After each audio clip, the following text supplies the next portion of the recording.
Episode 3. Why am I so angry? Understanding the hidden grief in your emotions. Hey, beautiful people. Welcome back to Who Takes Care of Me, the podcast where we get real about self care, healing, and creating space for yourself without guilt. I'm Coach Yudi, your grief coach and guide. And today, we're talking about something that a lot of us struggle with, but rarely talk out aloud: anger. Let me ask you something. Have you been feeling more irritated lately? Snapping at people? Maybe you wake up in a bad mood for no reason. You might be thinking, I don't know why I'm so angry all the time. Well, sis, I have an answer for you. That anger, it's grief in disguise. And today, we're unpacking it together. So, let's get in. Where is this anger coming from? Have you ever had a moment where something small sets you off and suddenly you're yelling, crying, or completely shutting down? Maybe your kids left their shoe in the hallway again and you lost it. Or a friend didn't check in and now you're furious. Or someone asked, how are you? You wanted to scream. Sis, let me tell you the truth. That anger, it's not about the shoes. It's not about your friend. It's not about that question. That anger, it's grief. It's exhaustion. It's the pain that hasn't been given space to breathe. So today, I want to help you stop fighting your anger and start understanding it, because you are not angry, you're just grieving. Building the body, the connection between anger and grief.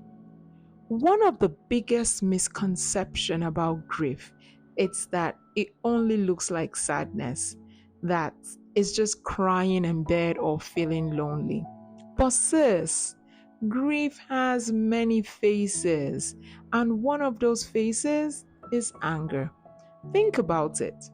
You've lost something or someone that was deeply important to you.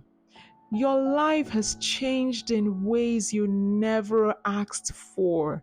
You feel overwhelmed, unseen, unsupported. Of course, you are angry. Who wouldn't be? But here's what happens. Instead of letting ourselves feel that anger, we bury it. We push through. We say, I'm fine. We focus on taking care of everyone else. And that anger, it doesn't go away. It just sits inside of us, waiting until one day it explodes. Not because we're bad, not because we're angry black women or too emotional, but because we've been holding in pain that needs to be released. How unprocessed anger shows up in your life. If you're listening to this and thinking, okay, maybe I do have some unprocessed anger, let's talk about how it might be showing up for you. Here are some signs that your grief is turning into anger. You have short patience. Things that never used to bother you now send you over the edge.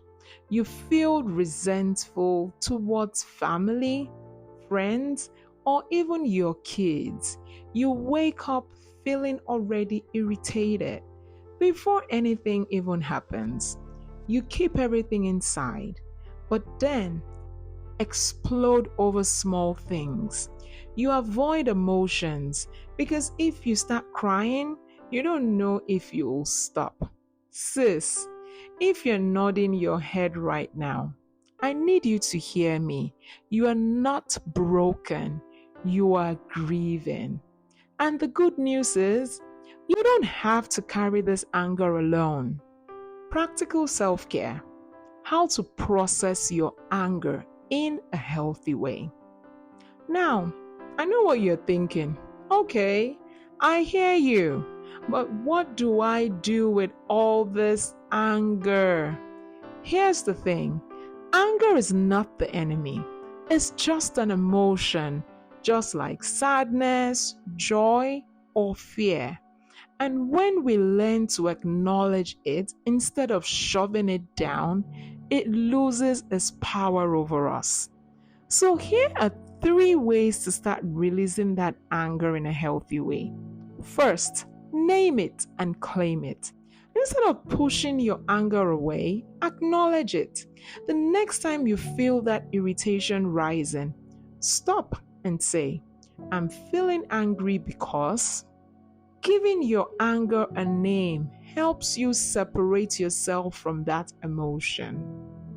Stop and say, I'm feeling angry because I'm doing this all by myself. 2. Move it out of your body.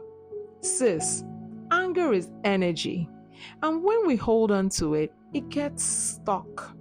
So, move it. Take a walk. Scream into that pillow. Dance in your living room. Journal furiously for 5 minutes. Just get it out. 3. Let yourself be soft. A lot of times, anger is covering something softer, hurt, sadness, or fear. After you release that anger, take a moment to check in with yourself. Underneath this anger, what am I really feeling? Because that's the real emotion that needs your attention. You don't have to do this all at once. Just pick one of these things today and start. My affirmations for the day. I give myself permission to feel. I want you to repeat this with me. I give myself permission to feel. My emotions are valid. I release anger in a healthy way. Breathe that in. Let it settle in your spirit because you deserve to feel. If this episode spoke to you, here's what I want you to do. First, share this episode with a friend who needs to hear this message. And make sure you subscribe so you don't miss the next episode. Because next time, we're talking about the loneliness nobody talks about when family and friends move on. Sis, take care of yourself. You deserve it. I'll see you next time.